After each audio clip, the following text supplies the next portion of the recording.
to get started here. There's a lot of things that I could tell you from the science of learning, and I've chosen 7 really important findings that I think you will find most helpful. So let's get underway here.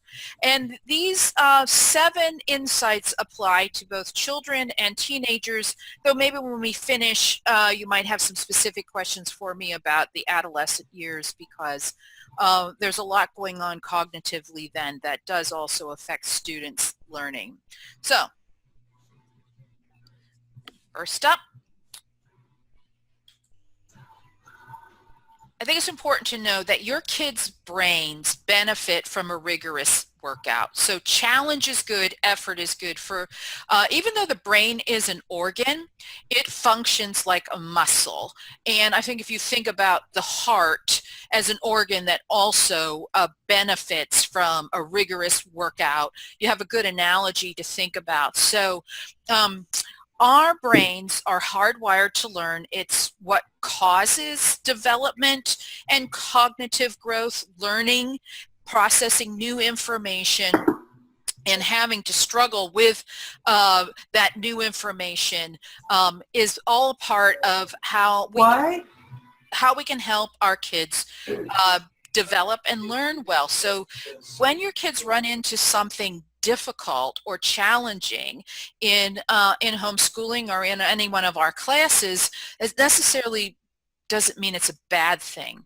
So think about how you benefit from aerobic exercise, from a good workout.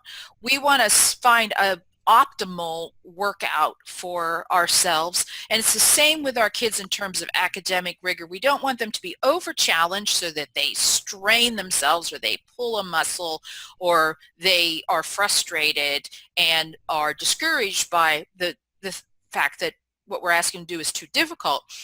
Conversely, we also don't want them to be under challenged, become quickly bored. So we're looking for optimal rigor. I think some of the best teaching strategies that we can use when working with kids is to look to the world of sports. I think sports have figured out how to motivate kids and how to develop optimal athletes in this country. So there's a lot that coaches do. There's a lot that they do in practice time, and then the fact that kids get to play a real game that they care about and that they are rewarded immediately for their efforts, and that they know how to score and they know how to win the game. All of those are good analogies for what we should be doing as teachers. So think like a coach. Am I giving my kids an appropriate amount of exercise? Am I giving them an appropriate amount of practice? Am I giving them the opportunities to test their skills, to use these skills that they're learning in a meaningful way?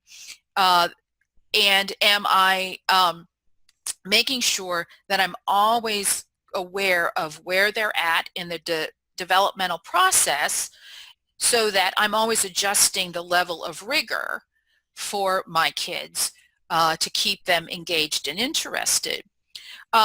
It's also good to have periods of rest. All right, I want to put this out there too.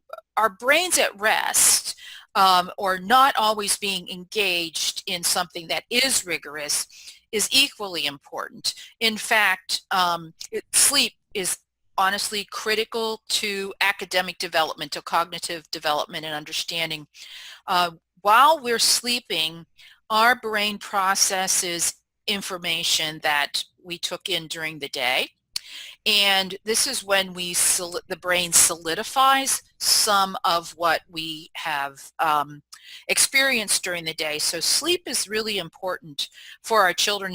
It's actually critical for our teenagers. It's an important part of the learning process. So understanding brain development and understanding the importance of treating our brains like a muscle that we're developing, the way that a Olympiad might be developing his or her physical endurance, is very similar to kinds of challenges that we want to be giving our students.